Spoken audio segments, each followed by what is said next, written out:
Shalom saudara-saudari, kita mulai lagi pendalaman Alkitab kita minggu ini masih dalam satu seri pemberian Tuhan, dan hari ini adalah kuasa ilahi bagian kedua karena minggu lalu kita sudah bahas saudari ya. Kita lanjut aja bahwa kita tahu bahwa Tuhan lewat nama-namanya dalam kitab Kejadian memperlihatkan bahwa kebutuhan manusia ada 5, dan itu keselamatan, hidup kekal, kuasa ilahi, jiwa yang sejahtera, dan materi yang berlimpah-limpah. Materi di sini adalah sesuatu yang kelihatan mata ataupun secara fisikal, saudara ya, baik itu kesehatan dan juga segala kebutuhan hidup kita yang secara fisik menopang kita. Nah, kita sudah bahas ketiganya ini, 3 keselamatan, hidup kekal, dan kita sekarang masuk pada kuasa. Untuk review aja karena menyangkut juga hari ini bahwa kuasa yang Tuhan sediakan, kuasa ilahi, bukan kuasa yang dari lain. Tapi kita bicarakan yang pemberian Tuhan pasti artinya yang ilahi, ya. Bahwa ini berlimpah-limpah, baik dalam kuantitas dan kualitas. Inilah yang harus kita sadari, karena sebagian banyak orang merasa mujizat kuasa Allah itu tidak mudah, susah, kadang bertanya-tanya, terjadi nggak sama saya gitu. Ya, saya mau katakan bukan tentang terjadi atau tidak, tetapi kenyataannya firman Tuhan katakan itu berlimpah-limpah dan kuasanya melampaui segala-galanya. Kita sudah melihat dari minggu lalu, ini tersedia bagi orang percaya dan datang dari surga, yang kuasanya jauh lebih tinggi dari segala kekuasaan yang ada di muka bumi ini aja, tapi juga di dunia yang akan datang. Jadi kuasa ini lebih tinggi segalanya dari segala kuasa, namun kita perlu kenali, kita perlu tahu, kita perlu sadari, lalu kita baru bisa gunakan. Kadang banyak anak-anak Tuhan tidak menyadari. Mereka malas baca firman, mereka malas gali firman, sehingga mereka nggak sadari itu sudah menjadi bagian mereka, sehingga nggak bisa digunakan. Dan juga kuasa ini adalah berlimpah-limpah saudari. Di dalam Efesus 3:20 minggu lalu kita sudah lihat, itu kuasa yang bekerja di dalam kita. Jadi sudah ada, terhubung sama kita. Bagian yang kita harus lakukan adalah mindset kita, pola pikir kita, dan kita harus tahu janji-janji Allah. Maaf saudara. Karena doa berdasarkan janji Tuhan, dan itu berlimpah dan lebih tinggi dari kuasa, segala sesuatu kuasa. Jadi kuasa ini sudah tersedia. Saya ulangi lagi, kuasa ini sudah tersedia, sumbernya Tuhan, kita terhubung dengan sumber kuasa itu dan mengalir kepada kita. Dan mengalirnya Tuhan nggak tahan-tahan. Tuhan berikan. Tetapi butuh tentang pola pikir juga, tentang pola pikir kesatuan dengan Kristus, yang dari kita sudah lihat ayat-ayatnya sebelumnya. Oke, sekarang kita masuk, ini baru review. Sekarang kita masuk kepada bagian lain tentang kuasa ilahi ini. Saudara, banyak orang percaya hanya melihat kuasa itu dari kuasa-kuasa yang adikodrati. Kuasa-kuasa yang diperlihatkan seperti 5 roti 2 ikan, orang didoakan langsung sembuh, saudari. Itu ada, dan itu banyak. Dan itu terjadi. Itu disebut adalah kuasa dunamis. Kayak dinamit, ketika Anda meledakkan dinamit, maka kelihatan itu dampaknya sekali. Ya. Tapi ada kuasa yang seperti yang kita bahas yang kemarin, saudari. Itulah kuasa yang dunamis. Tersedia bagi Anda, kualitasnya dan juga kuantitinya berlimpah-limpah. Ya, itu mujizat-mujizat kesembuhan dan juga yang lain, mujizat yang lain saudara ya. Tetapi juga ada kekuasaan yang disebut termanifestasi dalam otoritas yang disebut exousia. Ya, jadi otoritas, kuasa yang diperlihatkan, dialirkan Tuhan dengan memberikan kepada Anda otoritas. Oleh sebab itu Anda perlu kenal otoritas itu dan perlu gunakan, saudara-saudari. Amin. Ya, dan hari ini kita bicara tentang kuasa exousia, otoritas. Ini lebih banyak terjadi, lebih umum terjadi dalam kehidupan orang percaya. Saudari, ya. Dan inilah karena otoritas ini adalah bagian yang berhubungan dengan jiwa kita, yang akan membuat jiwa kita sejahtera ketika kita menggunakannya. Oke, langsung aja. Apa aja contohnya? Dan ingat, yang kita bahas di sini tentang kuasa ilahi ini nggak bisa mengcover seluruhnya. Ini hanya fondasi buat Anda dan saya mulai merenungkannya, mulai mempelajarinya, saudara, agar kita mulai mengenal Tuhan. Oke ya? Jadi ini saya tidak bilang bahwa ini mengcover semua dan sudah mencakup semua. Ini hanya mulai untuk initiate, untuk memulai Anda dan saya bersemangat, mulai sadari, bersemangat, dan mulai menggalinya. Oke ya. Jadi pertama otoritas yang diberikan adalah hikmat, saudara. Hikmat adalah kuasa Allah. Dan ini adalah otoritas. Artinya apa? Anda harus kenali dan Anda harus gunakan. Di dalam Amsal ayat 3, 21-24, saya nggak baca seluruhnya, saudara-saudari. Hikmat dikatakan adalah berseru. Jadi suara dari seorang pribadi. Allah adalah sumber hikmat. Oke ya. Jadi ketika Anda mendengarkan Allah, ketika Anda mendengarkan firman, karena firman Allah adalah ya suara Allah itu juga, saudara. Dan tujuannya adalah untuk menuntun. Amsal 3 ayat 24 itu menunjukkan Anda dituntun, Anda dibukakan wawasannya, Anda diberikan kemampuan untuk mengambil keputusan yang berkemenangan. Mungkin nggak langsung. Nah, orang-orang dunia selalu mau ngelihat sesuatu serba langsung. Tetapi hikmat itu adalah otoritas yang diberikan untuk ambil keputusan. Tapi keputusannya itu bukan berdasarkan pengetahuan, tetapi berdasarkan kesatuan dengan Tuhan. Sehingga ada tuntunan. Kalau Anda baca peta, misalkan saya mau pergi dari rumah saya ke Sudirman, maka Google akan kasih unjuk tuh semua arahnya. Anda tahu apa yang Anda harus lakukan dari posisi A sampai terakhir, sampai ke tujuan. Tapi kalau tuntunan, hanya satu langkah. Satu langkah.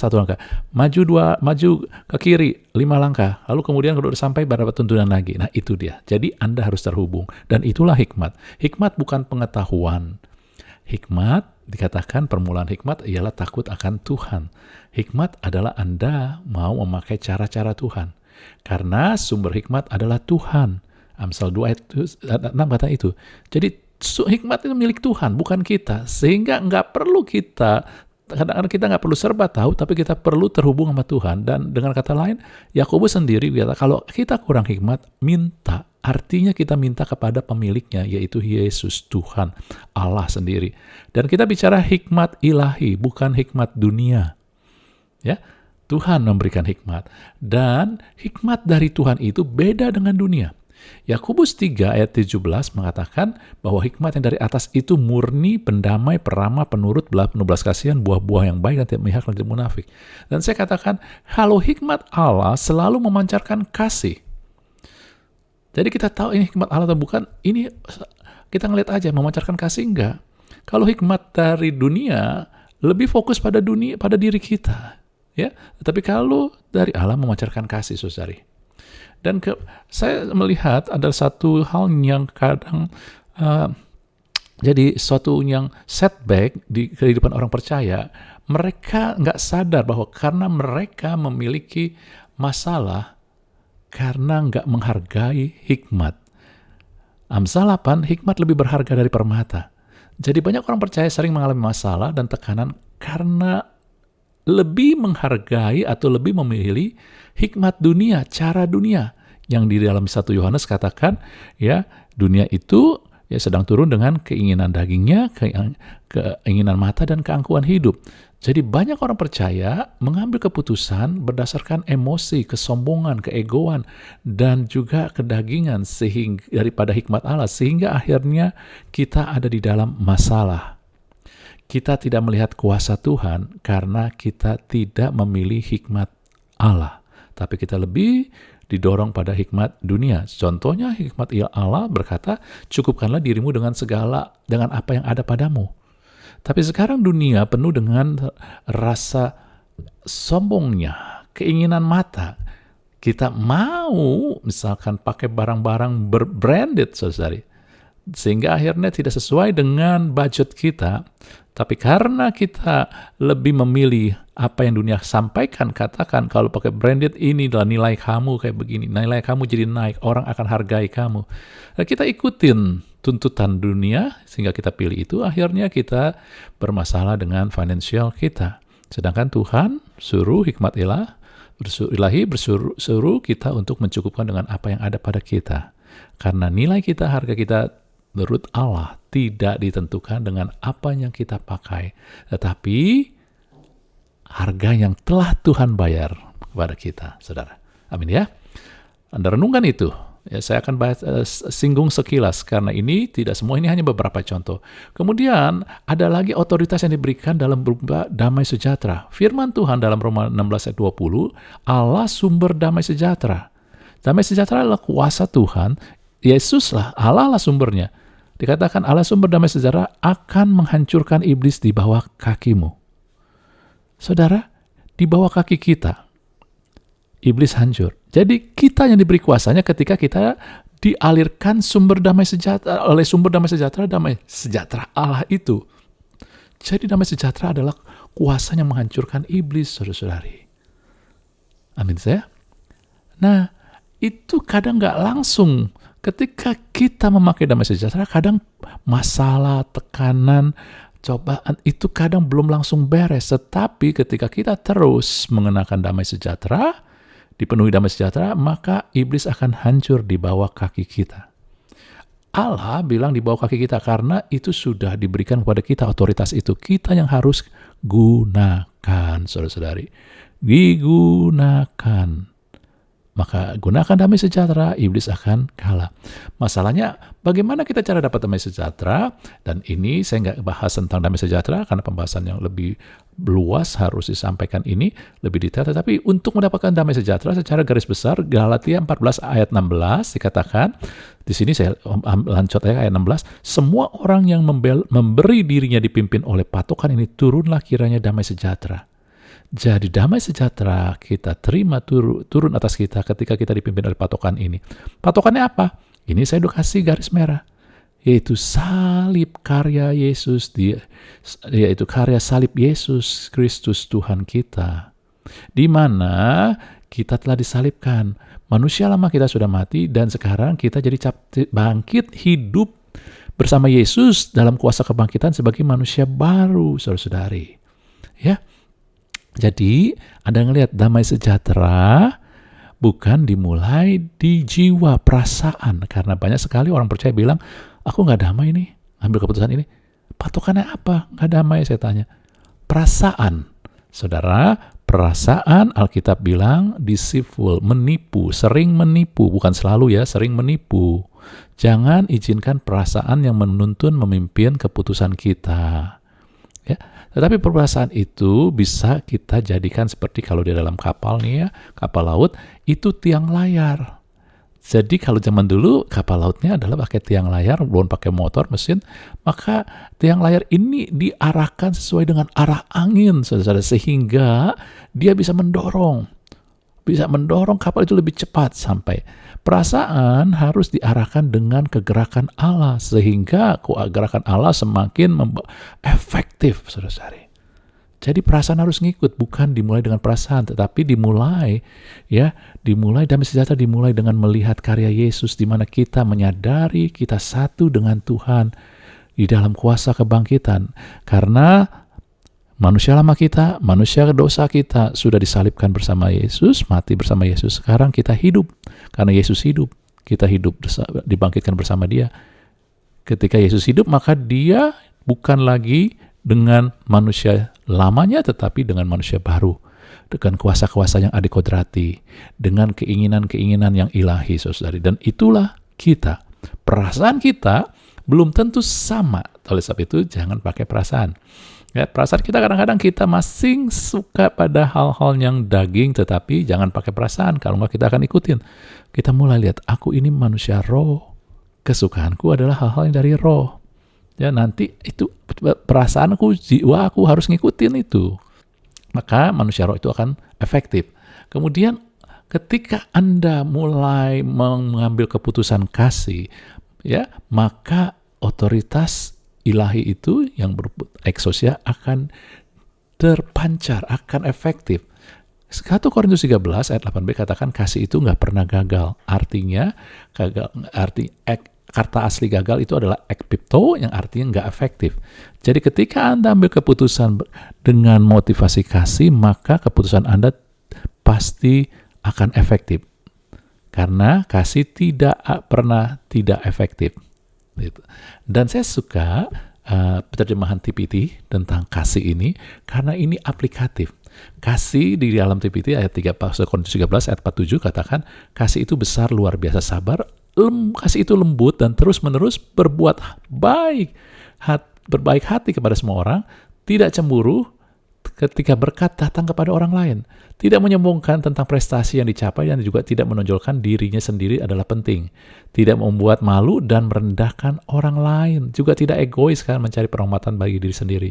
Kasih tidak mudah marah, dull, atau cepat tersinggung. Kasih dengan sukacita merayakan kejujuran dan tidak bergembira karena apa yang salah. Kasih tempat bernaung yang aman karena kasih tidak pernah berhenti mempercayai yang terbaik bagi orang lain.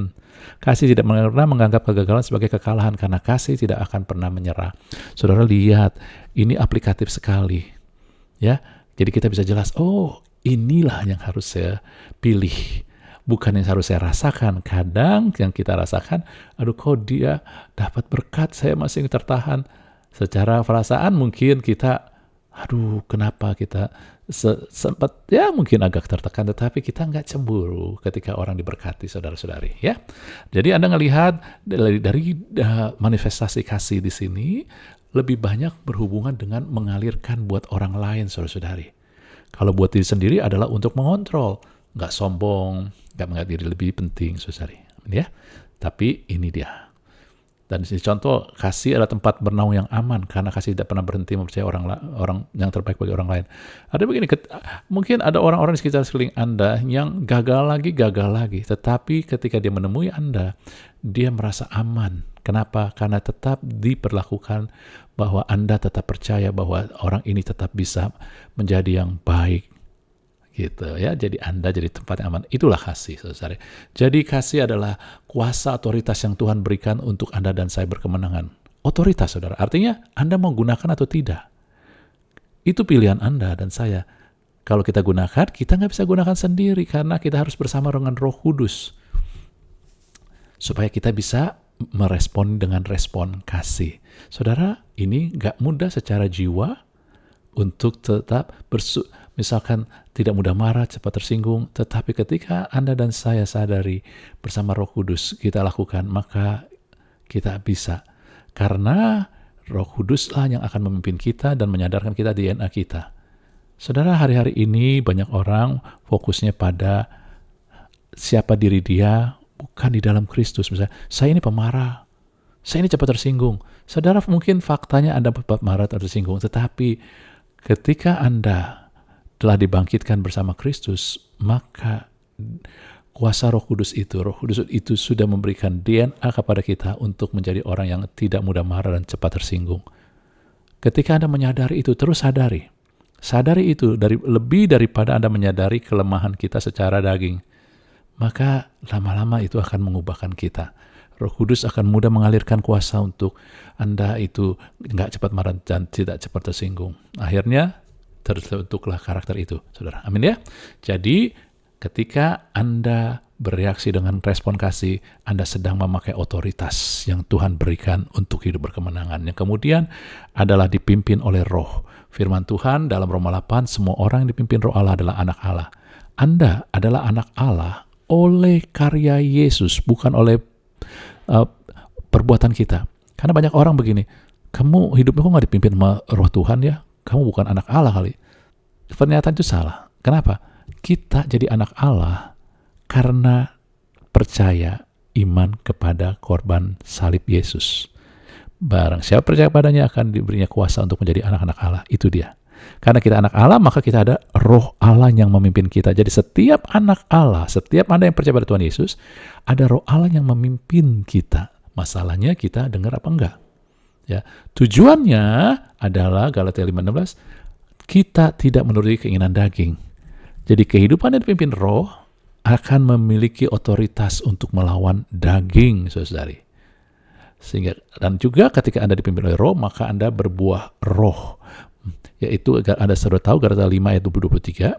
Maksudnya buah roh apa? Buat saya maksudnya adalah ketika Anda memperlihatkan buah roh, Anda memperlihatkan karakter Kristus. Amin.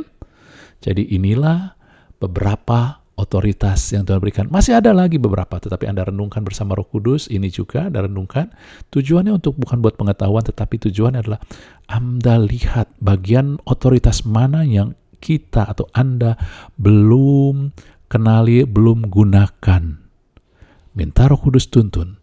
Mungkin itu adalah hikmat, mungkin damai sejahtera, mungkin kasih, ya mungkin dipimpin roh atau buah roh. Minta Roh Kudus tuntun pimpin, karena tujuan dari PA ini bukan tentang knowledge, pengetahuan, tetapi diubahkan, saudari. Amin. Nah, pertanyaan penting yang lain adalah bagaimana mengaktifkan kalau itu sudah ada berlimpah-limpah, kita sudah ada berlimpah-limpah, bagaimana mengaktifkannya? Ya, inilah yang penting buat kita, saudara. Efesus 3 ayat 20 katakan, ya, bagi dia yang dapat melakukan jauh lebih banyak daripada yang kita doakan dan pikirkan, seperti yang ternyata dari kuasa yang bekerja di dalam kita. Jadi kuasa itu sudah ada dalam kita. Jadi hal pertama untuk mengaktifkan adalah kita sadari dulu itu sudah tersedia dalam kita. Banyak orang berusaha mendapatkan mujizat daripada mengaktifkan kuasa mujizat itu, kuasa otoritas itu, saudari. Sedangkan itu sudah ada, tapi dalam roh, bukan dalam bentuk jiwa. Tujuannya justru untuk membuat jiwa Anda selaras dengan apa yang dikatakan roh. Ya, jadi jangan merasa, saya merasa belum ada apa-apanya, saya merasa enggak lemah. Saudara, justru firman Tuhan sering katakan, justru dalam kelemahanku, kuasa Tuhan jadi sempurna. Secara jiwa kita merasa lemah, aduh Tuhan aku nggak sanggup. Tetapi secara roh Anda sudah terhubung dengan sumber kuasa yang tak terbatas, sehingga Anda itu bukannya lemah. Gitu. Jadi yuk jangan mulai dengan jiwa, roh, tapi jangan mulai jiwa, pikiran, perasaan, dan kehendak kita, tapi mulai dengan roh. Apa yang dikatakan firman Tuhan, kuasa itu ada di dalam saya, ada di dalam saya, saudara, dalam kita. Ya, Kristus diam dalam kita. Makanya dalam Efesus 3 ayat 16-17 dikatakan Kristus itu udah ada diam di hati kita, dan sumber kuasa itu kan Kristus. Ya, tujuannya, ya, rohnya dalam batinmu, sehingga oleh imanmu Kristus diam dalam kamu, ya, dan kamu berakar serta berdasar di dalam kasih. Jadi sebelum Efesus 3 ayat 20 didahului Efesus 3 16-17. Jadi sebelum menyatakan bahwa ada kuasanya, dia yang melakukan jauh lebih banyak dari kita doakan dan pikirkan, kita tahu bahwa yang dapat ini bicara tentang kuasa, saudara. Ya, bagi dia memiliki kuasa untuk melakukan lebih daripada yang kita doakan dan pikirkan. Sebelum ayat ini ada 16-17, di mana ditekankan kamu berakar dalam kasih. Dengan kata lain, seperti kata ini, ketika kita berakar bersumber dari hati yang mengasihi, maka kuasa Tuhan akan flow, mengalir secara lancar, luar biasa, saudara. Ya. Dan kemudian Galatia 6 ayat 14-15, ya, dikatakan, aku sekali-kali tidak mau bermegah selain dalam salib Kristus Tuhan kita, sebab olehnya dunia telah disalibkan bagiku. Manusia lama kita sudah disalibkan, dan aku bagi dunia. Sebab bersunat tidak bersunat, hukum Taurat ini bicara, tidak ada artinya, tetapi menjadi ciptaan baru itu ada artinya. Ciptaan barunya bagaimana, saudara-saudari? Roma 6 ayat 8 begini katakan, kita kan udah mati disalib bersama Kristus, manusia lama kita. Sekarang kita hidup. Yesus bangkit, maka kita bangkit. Yesus hidup, kita hidup. Nah, kata sekarang kalau dulu manusia lama kita mati bersama Kristus, sekarang kita hidup dengan manusia baru Kristus, manusia kebangkitan Kristus. Satu dengan kuasa kebangkitan Kristus. Kuasa kebangkitan itu kuasa yang adikodrati. Jadi sadari hidup kita, Anda dan saya sekarang satu dengan Kristus, itu penuh dengan kuasa yang adikodrati, kuasa kebangkitan, saudari. Baik kuasa yang dinamis maupun kuasanya eksosia itu, otoritas. Oke? Ketika kita menyadari kesatuan, maka kuasa Tuhan semakin bekerja luar biasa. Yesus dalam Yohanes 14-11-12 katakan tentang kesatuan dia dengan Bapa. Lalu kemudian dia beralih. Ketika orang siapa percaya kepadaku, kalau kita percaya sama Tuhan Yesus, kita jadi satu dengan dia, saudara. Maka, kuasa Tuhan, kuasa yang melakukan pekerjaan Tuhan juga mengalir kepada kita, bahkan melakukan pekerjaan yang lebih besar.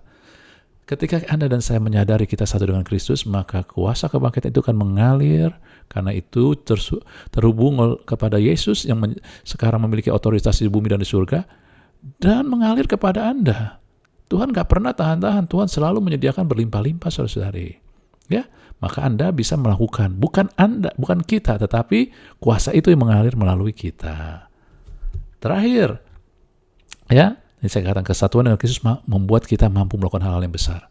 Terakhir, saudara-saudari, Roma 11:36, sebab segala sesuatu adalah dari Dia, oleh Dia, kepada Dia. bagi dialah kemuliaan sampai selama-lamanya. Dengan kata lain, ketika kita berpusat kepada tujuannya, dari dia, oleh dia, kepada dia, tujuan Tuhan. Tuhan yang sediain, Tuhan yang lakukan, untuk tujuan Tuhan. Ketika kita berpusat pada tujuannya, bagi dialah kemuliaan, dan kemuliaannya, maka kita akan mengaktifkan kuasa itu, kita mengizinkan kuasa itu mengalir. Saudara-saudari, ya, kuasa yang dari Tuhan selalu mau menggenapi tujuan Tuhan. Misalkan ketika kita mau orang-orang bertobat, Anda mulai mengizinkan, maka Anda kuasa mujizat-mujizat akan mengalir. Bagi kemuliaannya, ketika Anda mau merendahkan hati untuk menunjukkan karakter Kristus, maka kuasa itu akan mengalir, karena itu untuk kemuliaan Tuhan. Tapi ketika kita mau untuk kepentingan diri sendiri, maka kuasa itu akan terhambat, saudari. Amin? Anda nangkep itu semua? Dan inilah yang Tuhan sudah sediakan. Saya minta Anda dan saya mulai berfokus bagaimana mengaktifkannya. Renungkan itu. Lalu kita mulai merefleksikan tentang kuasa-kuasa yang tadi exousia, kuasa yang dalam bentuk otoritas. Yang enggak seketika kelihatan hasilnya, tetapi akan membuat Anda bisa melihat keadaan terkendali semua. Anda memegang kendali atas keadaan. Dan pada akhirnya melihat kemenangan itu juga. Amin ya. Jadi jangan hanya melihat kuasa yang dinamis, mujizat, kesembuhan, itu ada memang berlimpah-limpah buat Anda dan saya, tetapi juga ada kuasa yang harus juga kita aktifkan, itu exousia ini, saudari. Ya. Yuk, mari kita renungkan dan ya, terus ikutin, dan juga bahkan Anda mulai sungguh-sungguh renungkan, karena kita ada di akhir zaman, gereja akhir zaman, di mana Tuhan janjikan akan mencurahkan rohnya. Artinya begini, dia akan mengalirkan kuasa yang luar biasa untuk menunjukkan kemuliaannya. Dan Anda dan saya diundang untuk menjadi bagian daripada gereja akhir zaman. Amin. Kiranya Tuhan berkati kita semua. Haleluya. Amin.